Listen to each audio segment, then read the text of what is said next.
So this is Unit 5 from June 2023. I will discuss the MCQs related to this.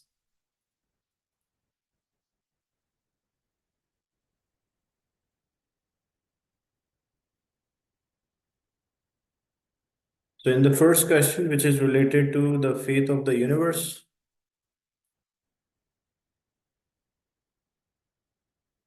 which of the following will result in an open universe? First, we can have an open universe, we can have a closed universe, and we can have a flat universe. So one is the average density of the universe. Another thing is a critical density. What is the meaning of the term critical density? Critical density is actually the density which we need to hold the nucleus. Hold the universe. So the density of a universe which we need to hold it, keep it like intact, we call that as a critical density. So average density is the density which we find. So if the average density, the density which we find, if a density is higher than the critical density, it means like more matter is there or the gravity will be stronger, then the universe will be a closed universe. If the average density is less than the critical density, like less mass is there in the universe, then it will be an open universe. And if average density is equal to critical density, it means we will have a flat universe. A universe will not change its size. So if we check the options, yeah, what is the meaning of the term critical density? Look, like this is our universe. So the term critical density means it is a density of the universe which is needed to keep it constant, like does not change its size, does not expand. So the density of the universe which we need so that the universe will not change the size or a shape, or so we call that density which we need, that the universe will not change the size. What we call this density, we call that as a critical density. So density required to keep the universe intact, that is a critical density. But practically when we find the density of the density which we find, we call that as an average density. So if our average density is same as the critical density, it means the universe will not change the size. But if our average density is less, means the matter is less. So as a result, what will happen? The universe will expand. And if the average density, the density which we find is higher than the critical density, so it means more matter is there than expected. So if there is more matter than expected, it means the universe will contract. That is the concept of the average density and a critical. So critical density is the term which is used to maintain a constant size for the universe. So we want the universe to be open universe. So if the average density is equal to critical density, so if average density is equal to critical density, what kind of universe we will have? We will have a flat universe. But if the average density, that the density which we find for universe is less than the critical, so it means the universe does not have more matter, so the universe will expand. And as the universe will expand, we will have an open universe.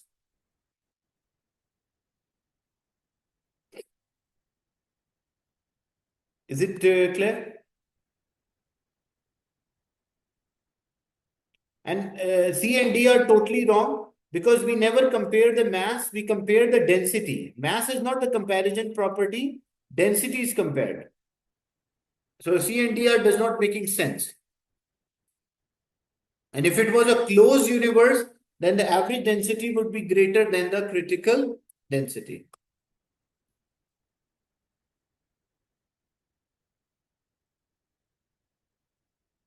Question 2. A hydrogen source on the Earth emits a spectral line with a wavelength of 410 nanometer. So hydrogen is emitting out a wavelength, a spectral line 410 nanometer. An observer determined the wavelength of a same line of a star. Like in the lab, the hydrogen source should 410. The star is moving away at 2.5% the speed of the light. What is the wavelength of a line as determined by the observer? So first thing, what is the Doppler shift? The Doppler shift is having two formulas. It is a change in wavelength divided by original wavelength. Or Doppler shift is also a ratio between the speed of the galaxy divided by speed of a light. So first we will determine a Doppler shift. They mention here the star is moving away 2.5% the speed of a light. So means 2.5%, if I convert 2.5%, the C means it will be divided by 100, so 0.025 C. So this is 0.025 C divided by C. C cancel with C. So what is the Doppler shift? The Doppler shift is 0.025. After knowing the Doppler shift, the change in the wavelength, because here it's moving away, so observed wavelength will be longer. So the observed wavelength minus the original wavelength divided by observed wavelength. Because, or I can work out first the change in the wavelength and then I can do later this. So the Doppler shift was 0.025. The change in wavelength we don't know, and the original wavelength is how much? 410. Because all the options are in nanometers, so I don't have to convert the unit. 410 is divided, other side multiply. What is the change in the wavelength? 0.02. So 10.25 is the change in wavelength. Because it is moving away from us, so this wavelength which appeared to be longer than what we expect. So hydrogen should give 410, but because this galaxy or a star is moving away, so the observed wavelength will be longer than what we should receive. So it will be more, like change will be 10. So 410 and the change is 10. So how much it will be? It will be about 420 nanometers. So C will be the right answer. Is it clear, this one?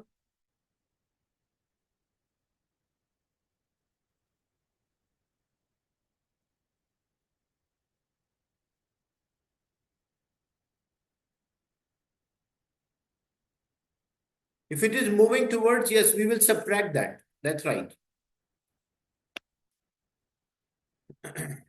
Because if it is moving towards, it means the wavelength appear to be shorter than the original one. So in that case, we will subtract. So actually, A and B are not a valid option at all, according to the question. As it is move, it's one of them is the same, another one is decreasing.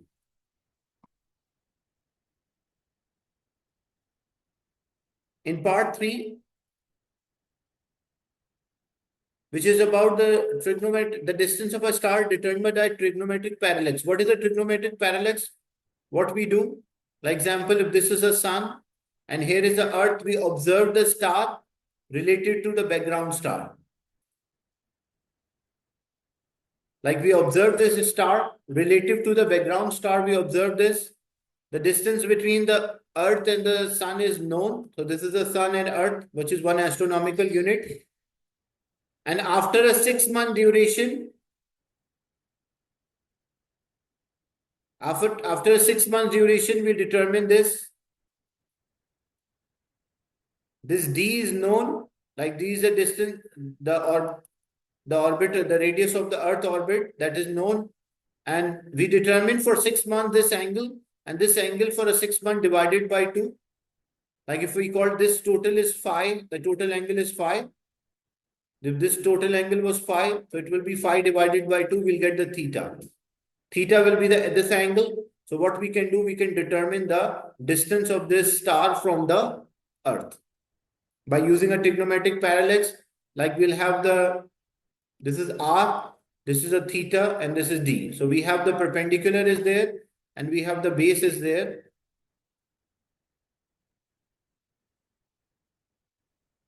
So we can use a tangent theta. So the question is, the distance to the star can be determined using a trigonometric parallax.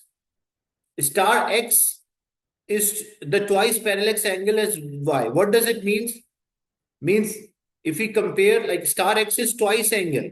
If angle is greater, it means that distance will be shorter. When like it will be closer to us. So when we are observing this, like this is a sun and we are observing. So this is x, and for y, the star y, because when we observe for the same 6-month duration, you can clearly see the angle will decrease. So which of the following statement is correct? Because if the angle is greater, if this is theta 2 and this one is theta 1, so they said that the theta 2 is twice of theta 1. So if the distance is greater, it means that if the angle is greater, it means the distance is shorter, like it is closer. So which of the following statement explain this? The distance of star x is twice. No, the star x is half. Why aren't you drawing a perpendicular triangle here? We draw a right angle triangle, but the idea is that I was explaining an idea that when the stars are closer, in the, what is the concept of a trigonometric parallax? When we observe the star with a duration of a 6 months, this angle is phi, so the half will be phi by 2 or theta will be there. This distance is d, so we can determine this r. That's how we make a right angle triangle. But in a trigonometric parallax, the stars are observed over a duration of a 6 months. So the star which is having a greater angle, it means it has a shorter distance, because the angle and the distance in the trigonometric parallax are inverse. If an angle is greater, the distance will be half. So the star x from the earth is twice as a distance. No, star x should be closer. The distance of star x from earth is 4 times. No, star y is twice the distance as x. That is right, because x was having a greater angle, so x is closer to the, and where y is having a smaller angle, so it means it is further from. And the relation between the angle in a trigonometric parallax and the distance of the star are inversely proportional. If an angle is greater, then the distance is shorter. If angle is smaller, then the distance will be longer. Is it clear?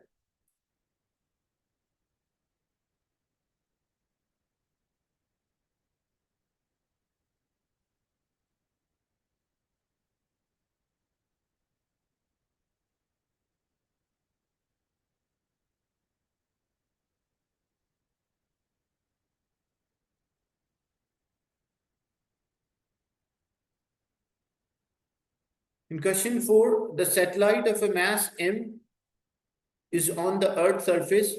The satellite is moved in a circular orbit which is height h above the Earth. The mass of the Earth is m and the radius of the Earth is r. Which of the following give a change in the gravitational potential energy of a satellite?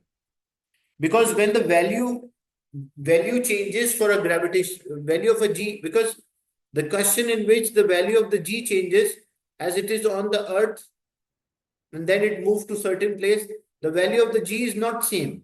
So if the value of the g changes, what is, if value of g does not change, what is the formula for gravitational potential energy? It is mgh. But if the value of the v changes, then what is the formula for gravitational potential? It is gm over r square. That is the formula.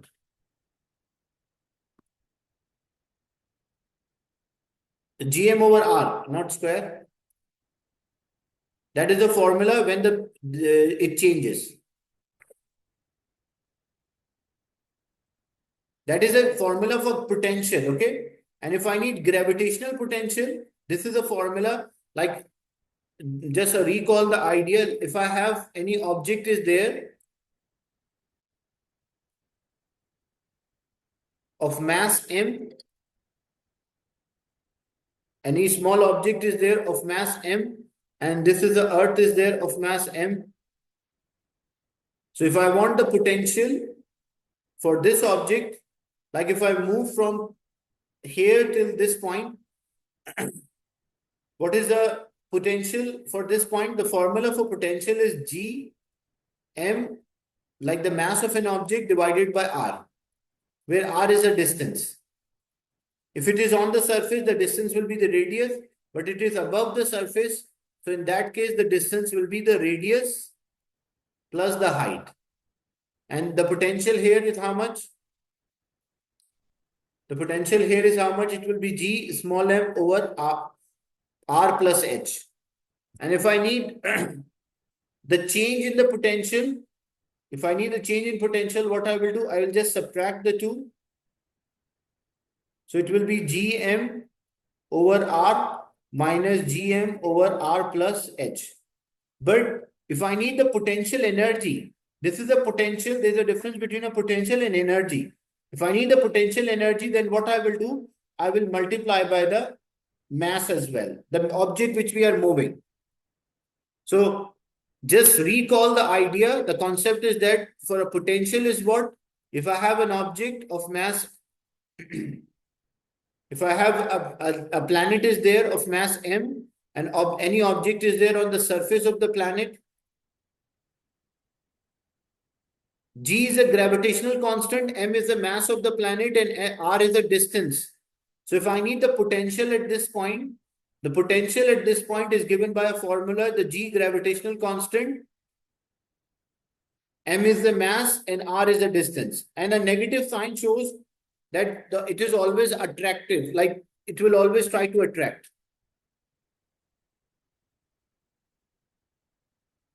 This is a formula for potential. If I need the potential energy, at this point for an object of a mass m, so the potential energy is the potential at that point multiplied by mass. Why we use this formula? If you remember, the potential energy is equals to mgh. So this gh is actually equal to this. And where m is the mass. So this is called a potential. G into h is called a potential. But G was changing. That's why it is replaced by a formula Gm over R. So if we need the potential energy, it will be mass into the potential. The potential is what? Minus Gm over R into m. And the same satellite is there, a satellite of a mass m above the height h. So if I need the potential at this point, it will be minus Gm, the mass of this planet, and the distance is R plus h. And what about the potential energy? If I need the potential energy at this point, I'll multiply by mass. So potential energy at this point will be minus Gm small m over R plus h. And potential energy at this point will be Gm R. Then if I need the change in potential energy, like if this is potential energy 1, if this is potential energy 1 and this is potential energy 2, so I'll subtract them. So when I subtract them, like potential energy 2 minus potential energy 1, so it is Gm small m over R plus h minus, and then minus Gm small m over R. When we simplify this, it will become minus Gmm over R plus h and plus Gmm over R. So if I rewrite this equation, it matches with option B. So what we did, we find the potential on the surface, we find the potential on the above the surface, we find the potential energy at these 2 points, and then we just subtract to know the gravitational potential, the change in the gravitational potential energy. Because the question was, calculate the change in the gravitational potential. Is it clear?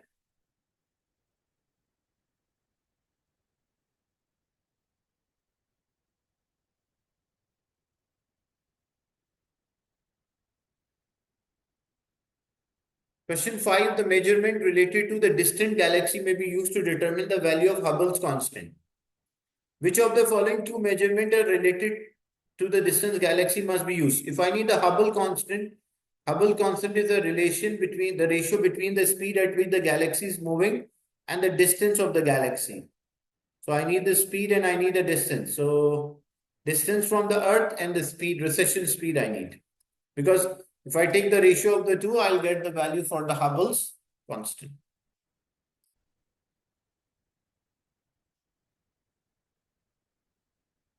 Buildings in earthquake zones often have a structure that include a ductile material. What is the meaning of the term ductile material? The object can deform under, because the ductile material can be stretched. So object can deform under tensile force and absorb greater amount of energy. Because if something can deform, as a result, it can absorb greater amount of energy before it break down. So these material help to damp the oscillation of the building during an earthquake. Which of the following describe a ductile material? So ductile material behave elastically? No. If it was behaving elastically, it means that it will return back to the same original length. Ductile material does not return to the same original length. So they have a large plastic deformation before it break down. What about C? The material has a large value of a breaking stress. That is not a ductile material. That is the definition of a stiff material. And a material that has a large value of a Young modulus, that is also, like, this is for strong material. This is the definition of strong and this is the definition of stiff. Because stiff material does not deform and need a large amount of a force to break down. What is the advantage of using this ductile material? So the material will absorb maximum amount of energy in an impact. So it will not transfer that energy to the surrounding. Like for example, the car bodies are made up of, like, the crumple zones are there in the car, that in case of an accident, the car body will deform, compress. So it is deform under compression, or we can say it is malleable, because malleable means anything compressed under deformation, it's malleable. So in that, what is the advantage? That when it is malleable, most of the energy it will absorb during an impact and a small amount of energy will be transferred to the person.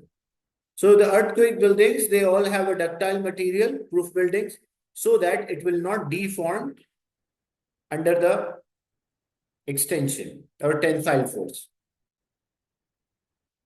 A student is investigating the absorption of a gamma by lead. Before starting the investigation, she determined the background count. Which of the following does not affect the background count? So what are the background count? Background counts are counts because of the surrounding.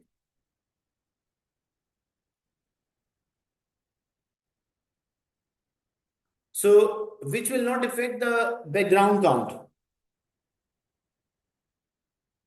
The count time. Count time means, like example, when we are recording it for 2 minutes, for 3 minutes, for 5 minutes, it may affect the background radiation. Location, yes, it does affect the background radiation.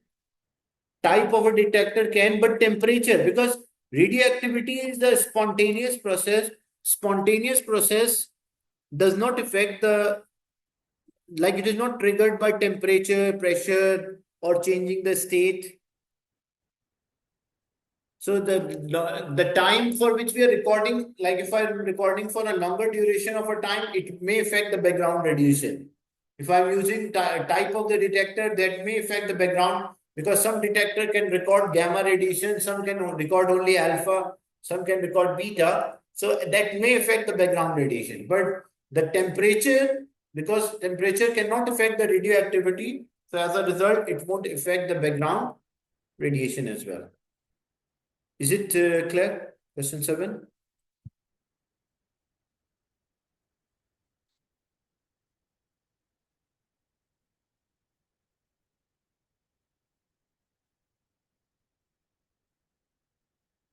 Question 8. The Mars has approximately 8 times the mass of the Moon. The Mars has approximately twice the diameter of the Moon. The value of the G of the Moon, what is the value of G on the Mars? Look, we have the formula that G, small g, is equals to capital G m over r square. That's a formula for a gravity, the strength of a gravity. The formula for potential is what? It is Gm over r, but for gravity it is Gm over r square. Because if you see, if I will just relate this formula, if you see the potential energy is mgh. Okay, m is the mass, g is the gravity, so it will be gm over r square, and h is a distance, so that is also r. This cancel with this. So what is the formula for the potential energy? It is also gm over r. That is what we use in that previous question. Capital G into m into small m over r. That is the potential energy. Because this is formula is useful when the value of the gravity is changing, we prefer to use this formula. So the value of the gravity is gm over r square. So G will be same for, because G is a gravitational constant. So G will be same for the Earth and for Mars and for Moon. It will be same. So the G will be equals to G R square over M. And if the diameter is double, the radius will also be double. So in place of G, I can say gravity of the Mars, the radius of the Mars divided by, so what is the difference between G? One G is a gravitational constant. Small g is the strength of a gravity at a certain point. How much force experienced by 1 kilogram object. And capital G is a constant for the equation, gravitational constant. Like it does not have any, it is a constant to balance the mathematical units for the left and the right hand side of equation. Where small g is the strength of the gravity. The gravitational constant, it is having a fixed value of g, which is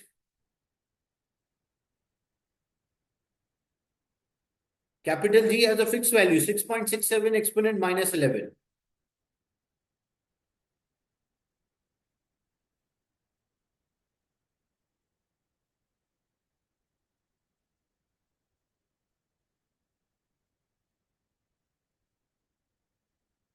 What about the mass? So this is the mass of the Mars. Then there will be a gravity of the moon. The radius of the moon square divided by the mass of the moon. Now we substitute the values. The gravity of the Mars, we don't know. The radius of the Mars dimension, the Mars has a twice radius. Like if the moon radius, this is the gravity of the moon 1.6. If the moon radius was r, the radius of the Mars is 2r. So it will be 2r square. Divided by, what about the mass? It's 8 times massive. So if the mass of the Mars is, the mass of the moon is m, the mass of the Mars will be 8m. Now we just simplify this equation. So this will be g, which we are finding. This will become 4r square over 8m. And this is 1.6 r square over m. So r square will cancel with r square, m will cancel with m. If I need g, it will be 1.6 multiplied by 8 divided by 4. So 1.6 multiplied by 8 divided by 4. What is the answer? It is 3.2. So C will be the right answer. Is it clear? Discussion?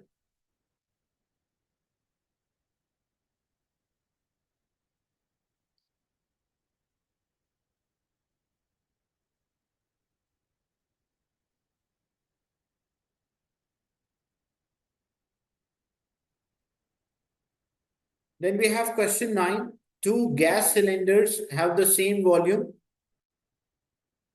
One cylinder contains nitrogen and another contains oxygen. But both gases at the same temperature. If the temperature is same, the kinetic energy should also be same. What is the mass of the oxygen? The mass of oxygen is 16 multiplied by 2, 32. And what about the mass of a nitrogen? Nitrogen is N2, so nitrogen is 14 multiplied by 2, which is 28.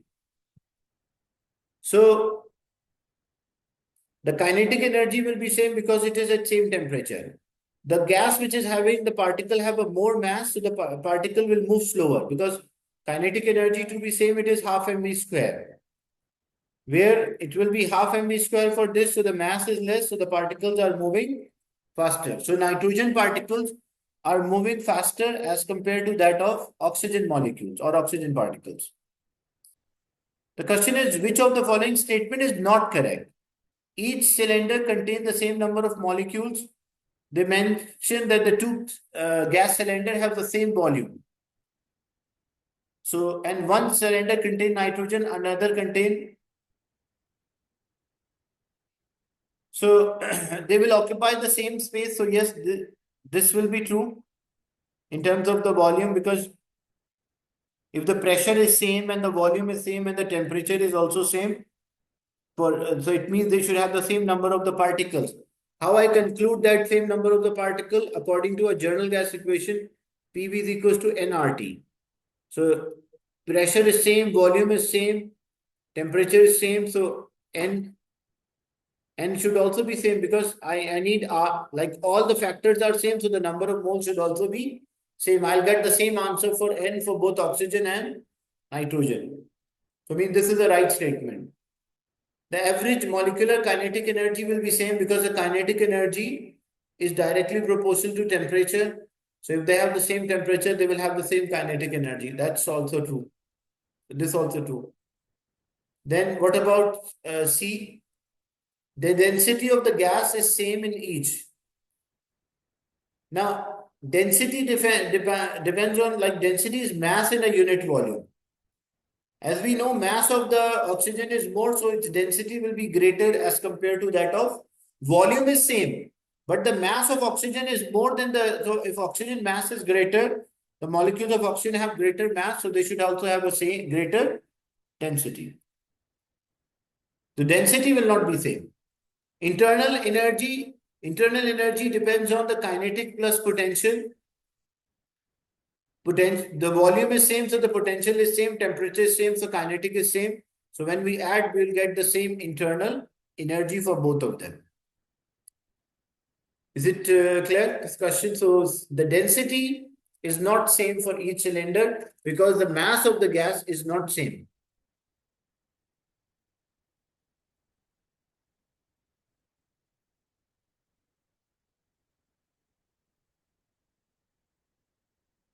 Is it clear, this question?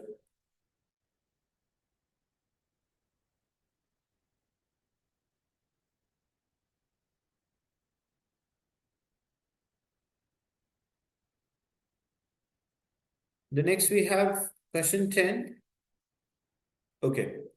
Look, it is important, like I told you, that there's a pattern is there for the graphs. Only 4 possibilities are there. If a displacement is a sine graph, velocity derivative of a sine will be cosine, and the acceleration will be minus sine. If a displacement is negative sine, minus sine, velocity will be minus cosine, and the acceleration will be sine.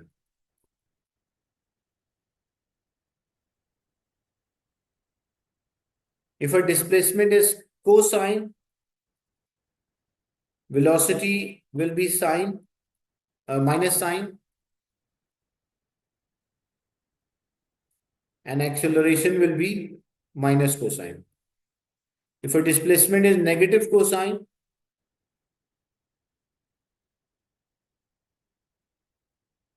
velocity will be sine, and acceleration will be cosine. These are the only 4 possibilities are there, okay? So if you see velocity time graph, so this is important to memorize this table. If you're learning maths, you can learn from derivative, but if you're not studying maths, it's fine. You can still memorize the order. Now, which graph is this, which is starting from 0 and then get positive, negative? So this give an idea, it is a sine graph. Because the sine, so the displacement is a sine graph. In which one displacement is a sine graph? This one displacement is a sine graph. Sorry, velocity is a sine graph because it's a velocity time graph. If a velocity is a sine graph, what will be the displacement graph? Displacement will be minus cosine. Minus cosine means like it will start with a negative value, negative, and then it will goes up like this. And if it was an acceleration time graph, what will the acceleration time graph? It will start with a positive value and goes like this. So displacement should be minus cosine and acceleration should be cosine. So which one is matches with, if you see like this is no wrong, but this one is correct. That's matches with the minus cosine. So it means option B will be the right answer. So this is a repeated, similar type of a question they ask, like about identifying the. Is it clear, this question? 10.